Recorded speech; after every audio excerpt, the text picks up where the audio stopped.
gorgeous. Oh, this is a good photo op.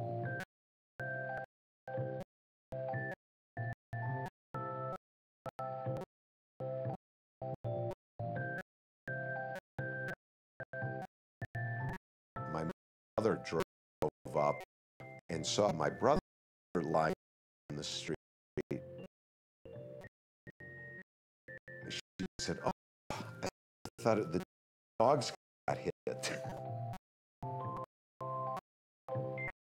Vivian was kind of above the fray, and I remember thinking, you know, there's Vivian pictures as usual.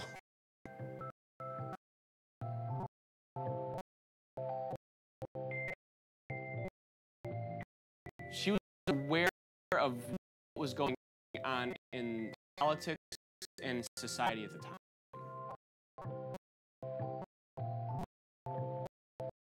She would bring this cassette recorder.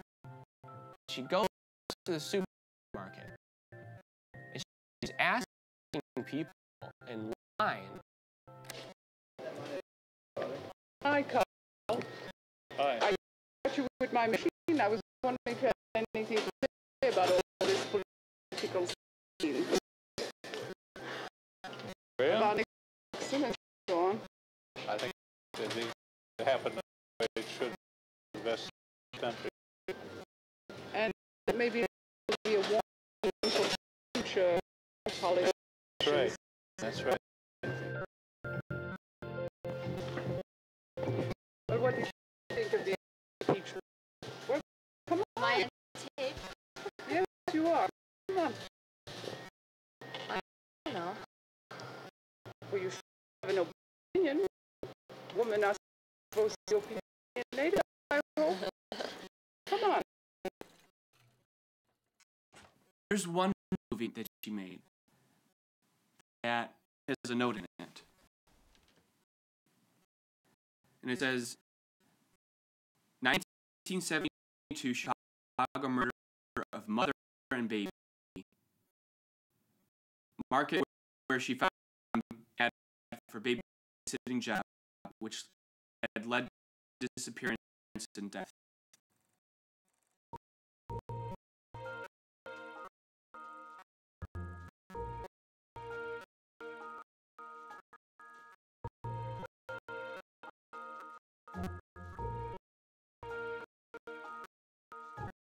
Then you see her walking to the supermarket.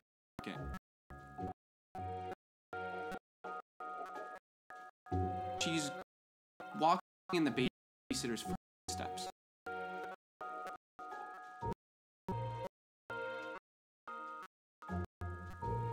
You see her walking to the neighborhood. Yeah, I just wonder if that's where the crime happened.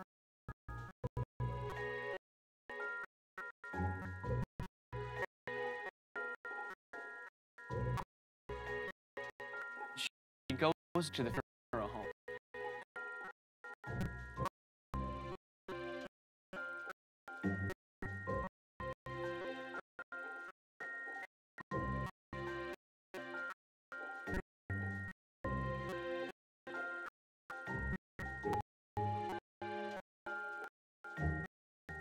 She's kind of a journalist of the era, but usually you do that to show people, you know, to show this is what happened. She just did it.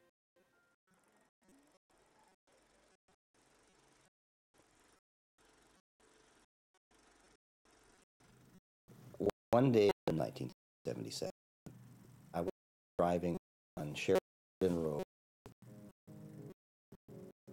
and someone flagged me for hitchhiking. Plenty of people do that. Turned out to be Vivian Maier. When I met Vivian back in 1972, I was in grad school at Northwestern, and I worked in the language lab. And it was not at all unusual for eccentric people to be coming through the lab. He was French, She had lost most of her accent, I would say. She affected what at the time struck me instantly as a fake French accent. If some people have said she had a fake accent, no, this isn't true. My degree is in linguistics. I have a PhD in linguistics. The truth is, it was a fake accent. I happened to see the film Four Horsemen of the Apocalypse, and I'm probably not pronouncing the word right. And, There's a lilting sound of it, you know. I don't know what you want me to do, but you have to do it and come later, and then that everything be okay. Her voice, it seemed like it went up and down, you know. Oh, yeah. Vowels were longer in duration than French vowels. I mean, you know, this is that I did my master's thesis was on vowel duration in French, so I had a little bit of background in it. I believe it's someone who had polished their English accent, having then lost some of their French accent. Well, you want to see a copy of my dissertation, so no, you don't really. I asked her name. She paused. Remember that? And she said, "Call me Smith." I mean, it was very clear she didn't want to tell me her name. I thought, this is weird.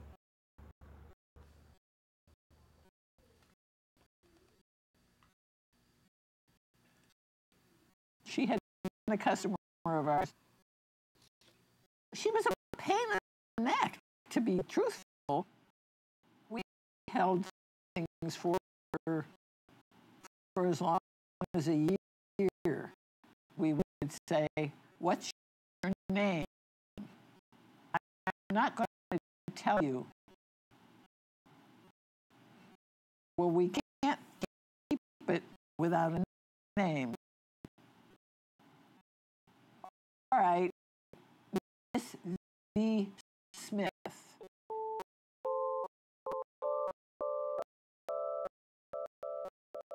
You know, ha ha ha, Miss V. Smith. It was painfully obvious that she was not Miss V. Smith.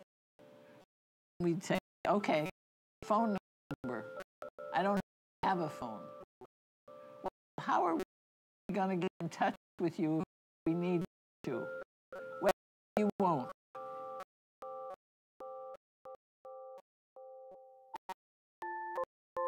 Why was she giving us a fake name? We didn't think as much about it as you are.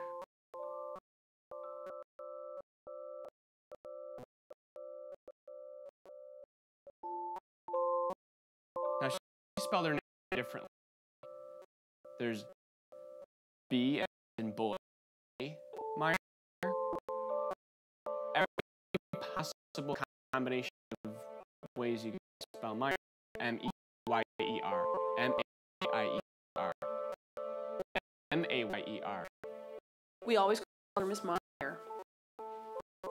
Miss Myers. She said, "Call me Viv." You would never have called this woman Viv. Vivian. Nobody called her Viv. No. Vivian. Why wouldn't you want to tell people your real name? I asked her what she did. And her answer was another thing I'll never forget. "I'm sort of a spy." exactly what she said. I can still see her, hear her saying it. It was so odd. I think the only person who says that is somebody who's definitely not a spy. Why would you say that?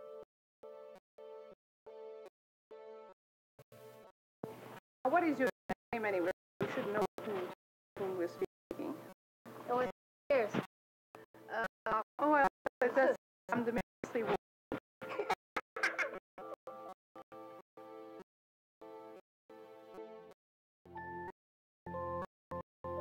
Maybe she wanted to be somebody else.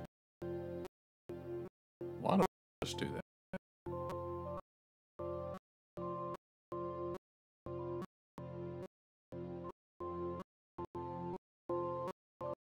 She did not have this job as a babysitter. Her lifestyle would have been very understandable. The real question is, why did she do this kind of work? Her intelligence and views on things, there was something very precious to her about keeping them secret. Vivian may have looked down, so to speak, on the employers who were hiring her for this low-paying kind of work.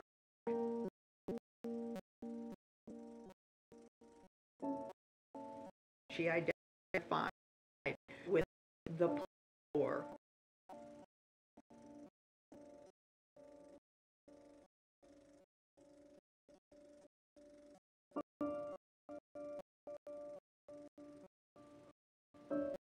She said she doesn't go to a doctor, she doesn't have any medical insurance, and I said, are you worried about that? And she said, the poor are too poor to die.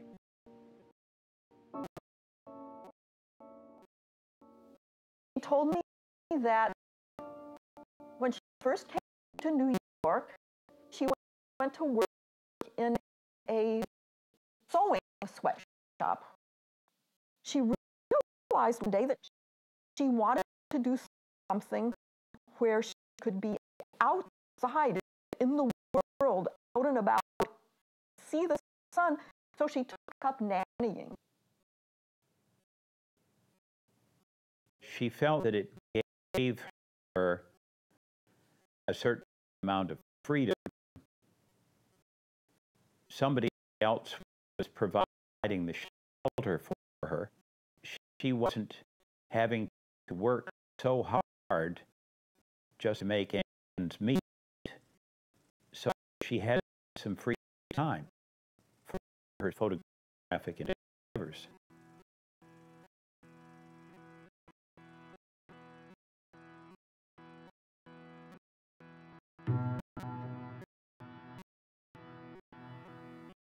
In 1959, Vivian told her employer, I'm going to travel the world, and I'll be back in 8 months.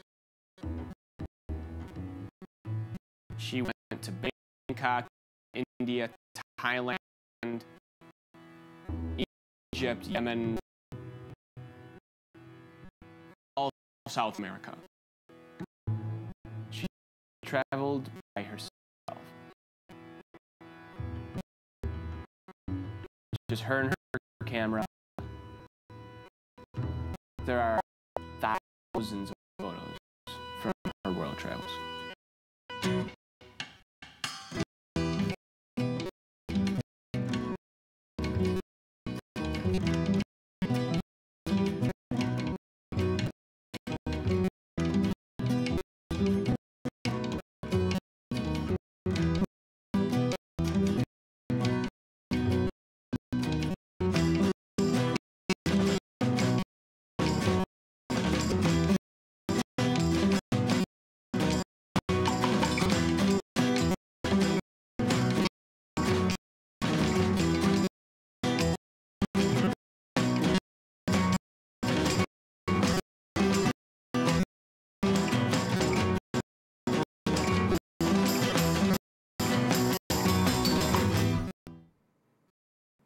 you think Vivian would like the attention that she's getting?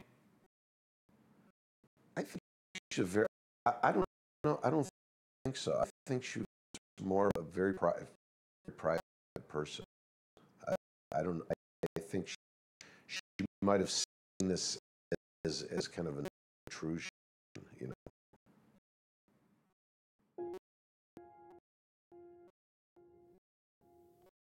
I can't help but feel a little uncomfortable or guilty exposing the work of a person who did not want to be exposed. She was so secretive. I think that she would like her artwork to be honored, but I don't think she personally would have liked being in the limelight. I don't. She would never have let this happen had she known about it. No, she never would have let it. That was her babies. She wouldn't put her babies on display.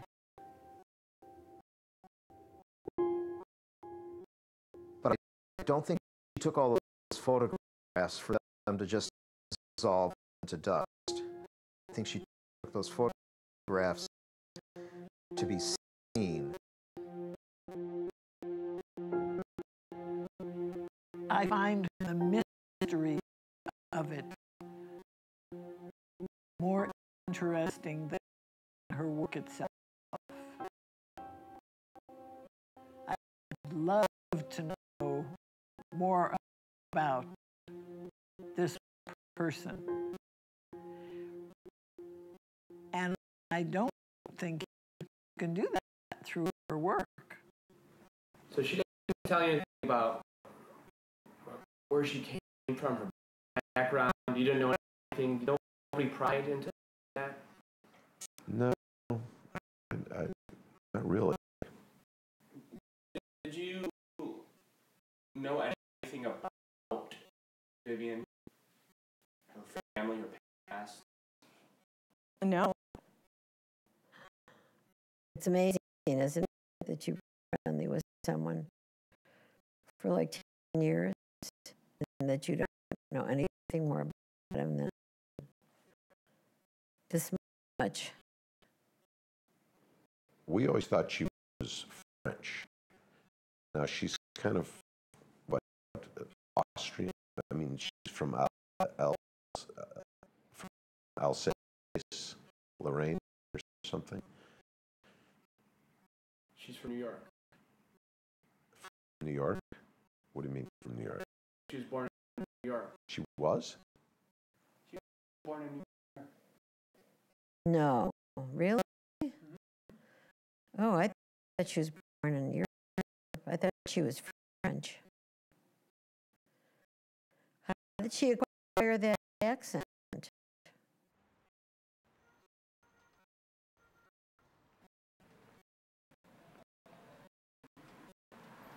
So,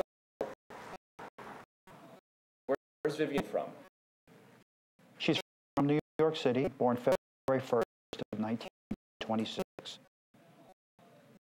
Speaking from a professional standpoint, compared to what I've done in the past, this is ranked up real high on the list of difficulty. Families usually have some consistency as to where they're located. I at least have them in public record where I can find information about them.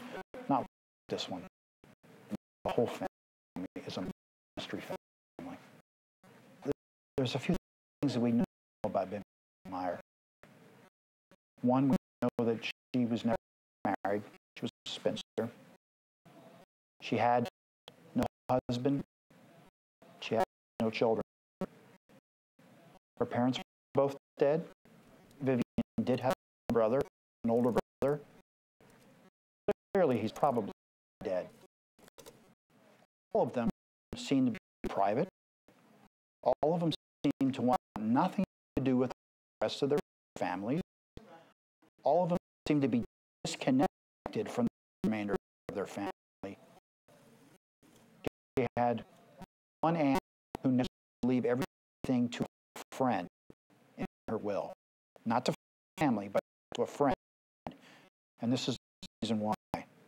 She says here, and I'm quoting directly from her will, I make no provision for any of my relatives for reasons best known to me, which I have disclosed to a few of my intimate friends.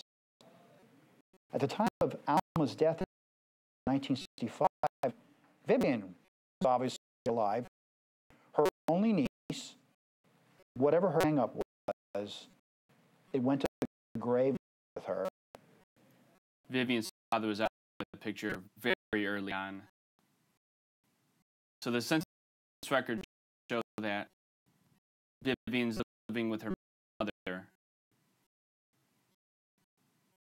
But I did know that she lived in France for a while, and that her mother was from France. So my guess was that there was family in France. Because the thing is, the 1949 photos and the 1959 photos are the same village. So I know she was returning to the same place. So I started looking up all the stuff that she had from France. I started looking at the photographs of France, looking at the little towns and the church steeples and how this church steeple looked and how that church steeple looks in this little village. And I would go on the internet and I would look at little villages in France and try to match the steeples. It's like matching a fingerprint. I knew I had at least one of the villages that she was in found.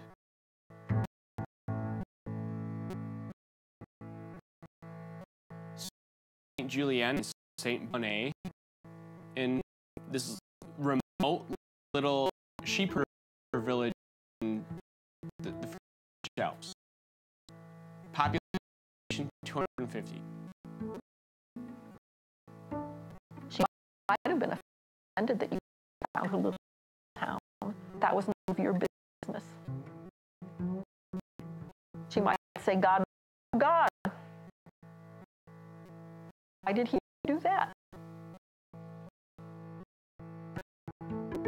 For some reason, my curiosity is overwhelming to find out more about Vivian. I'm uncovering an artist. If I'm leaving this giant boulder unturned because I don't go here, it would be a mistake.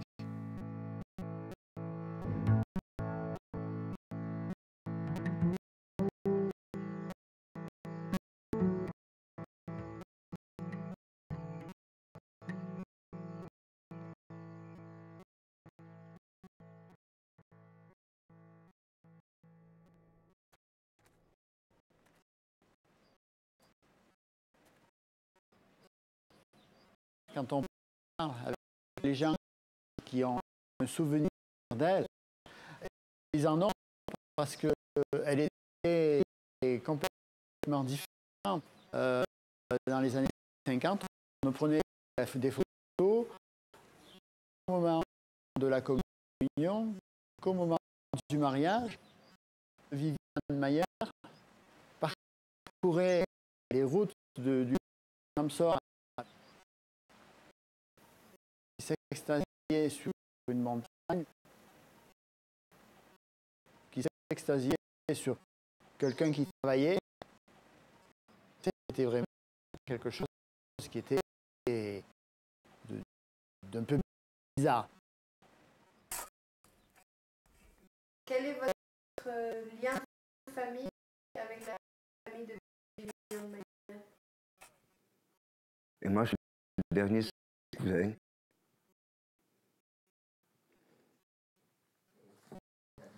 Alors Sylvain, vous avez des photos à nous montrer? Mais oui, j'ai des photos à vous montrer. Grand-père.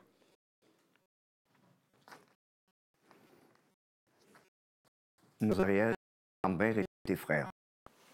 Vivian, look at this. Oui, sure. That's 100%. C'est une photo faite I par have this Viviane. same print. Il a... Vivian, this picture. This is her print. Eh ben, toi. Ça n'est pas plus sûr. He says, "Are you happy?" Oh, her box camera.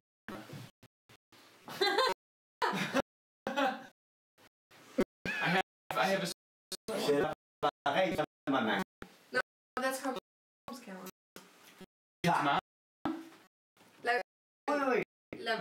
maman de Viviane. Oui.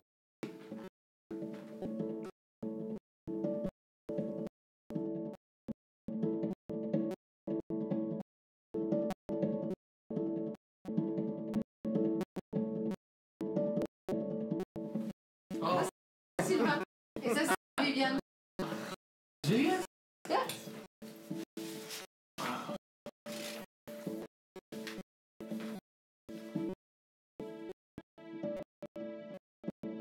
Another thing I found in Vivian stuff was this letter. It was written in French, and it's talking about the photography lab in France.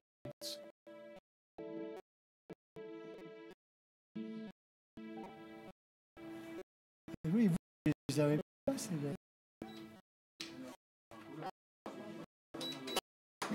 Ça, c'est la Mais mon fils va la lire. You could do like this. Ah oui. The letter starts out, "Dear Mr. Simon." C'est mon père, alors, oui.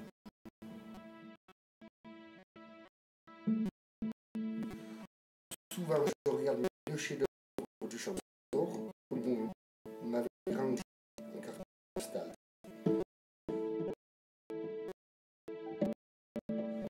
Ça me donne beaucoup de plaisir de recevoir, de voir ces paysages, et ça me fait penser à vous.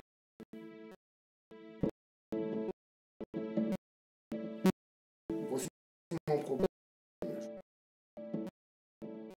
Je me demande si nous pourrions faire des affaires malgré la grande distance qui nous sépare. J'aime voir du jour du travail le vôtre, et puis je suis aussi difficile comme vous devez vous en souvenir sans doute. Alors j'ai eu l'idée que peut-être je pourrais vous envoyer mes clichés à Angie.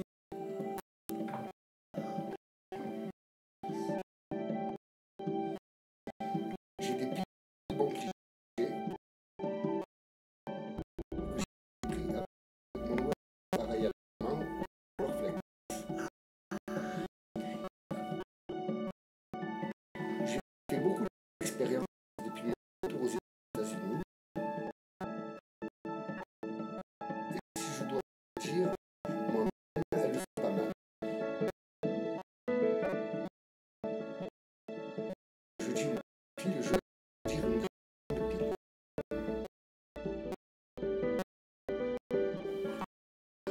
À propos, je ne veux pas de glaçage, je préfère l'effet de glacé.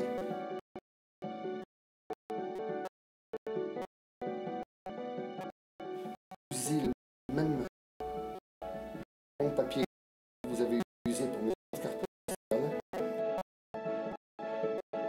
Enfin, d'autre façon, laissez-moi savoir ce que vous pensez de mon idée.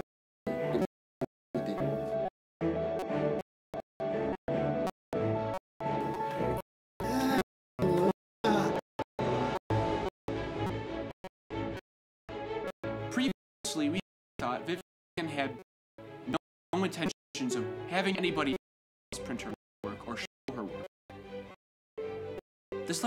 proves that assumption wrong. Vivian knew she was a good photographer, and she knew that these photographs were good. She wanted to show them to people. She may not have had that happen while she was alive. We're doing it now. I stopped scanning myself because I just couldn't keep up with it.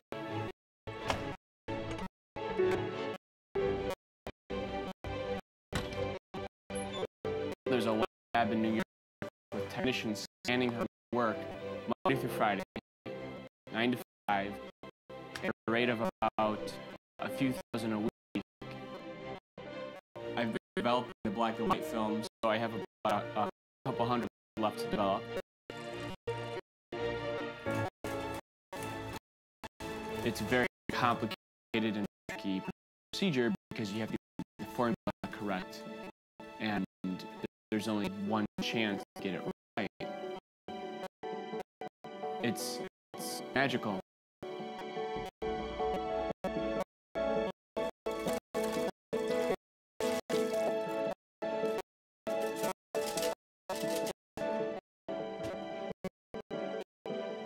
We don't know what she would have printed,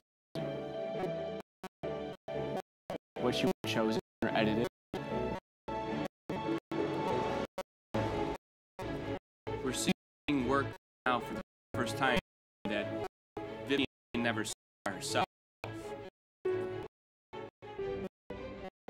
When you contacted me, I wasn't sure if I wanted to get involved in a project with posthumous prints.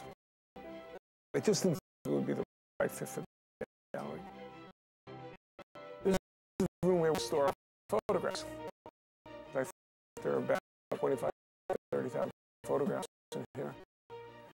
I mean, it's more than most museums have. Vivian and Maya, we've had more interest in this work than perhaps any other photographer I've ever worked with.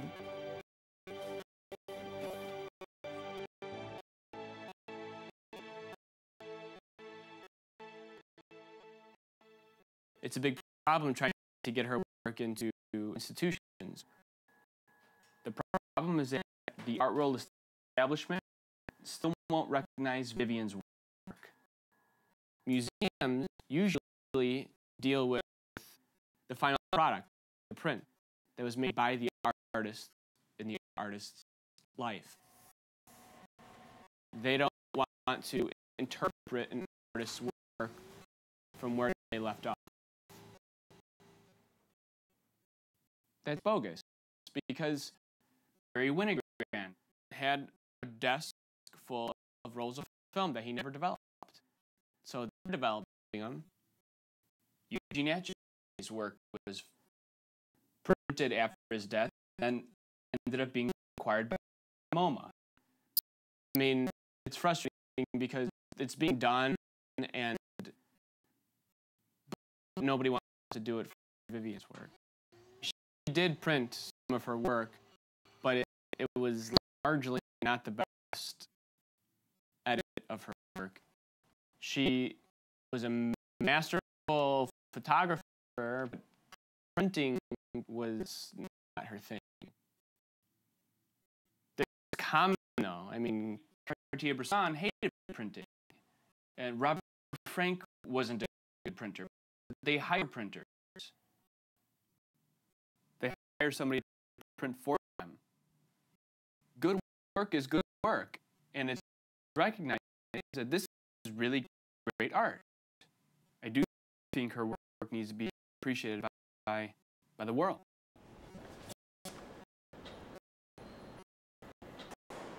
These are the new prints. Cool. Yeah, these are great. Thank you for showing me. They're yours. The only way this work can move forward is if there's money that's made. The sale of prints will be a part of that.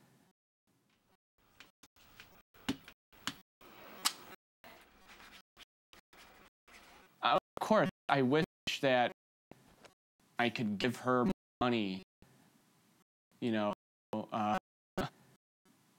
she's gone. I mean, there's nothing I can do.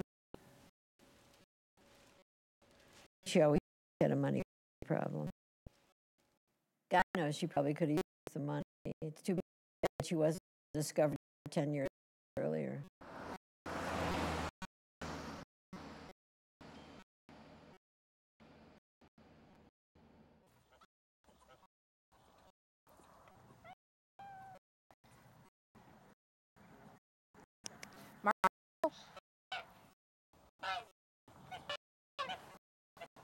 Yeah, you.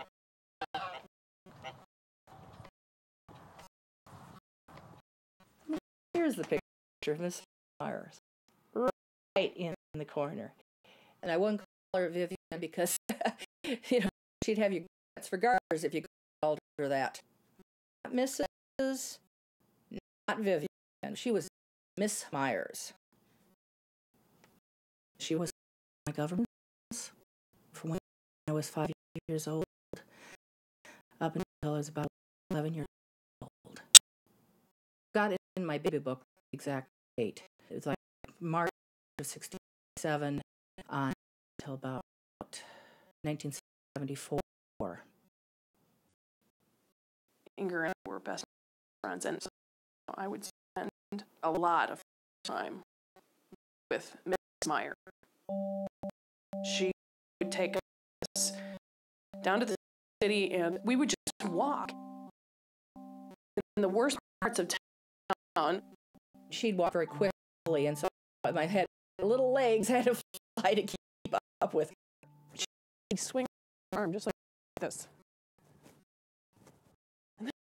And her stride was just massive. Inger used to just beg her to slow down, and she would just drag her alongside. Poor thing. She'd take pictures of everything. She would see a subject. It was something that would interest her. She'd open her camera. She'd focus. Poor, you know, people, and she would literally ask them to pose for her. She didn't tend to pose people. She'd like stand there, wait. It was just the way it was. Impoverished people take a picture, or somebody crying. It was just bam. You know, like, oh my God, what is this woman doing? We would joke about how I wanted to hit her over the head with the camera because she embarrassed us so much. It was imposing and rude. They felt, I'm sure, that they were being mocked in some way. I'm surprised she didn't get shot. My mom put her foot down and wouldn't let Miss Myers take me into the slum areas.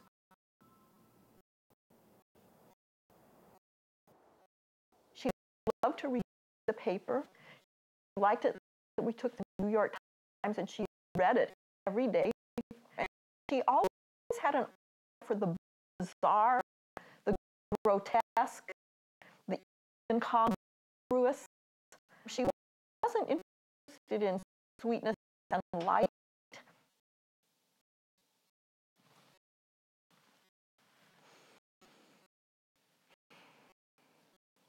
She liked headlines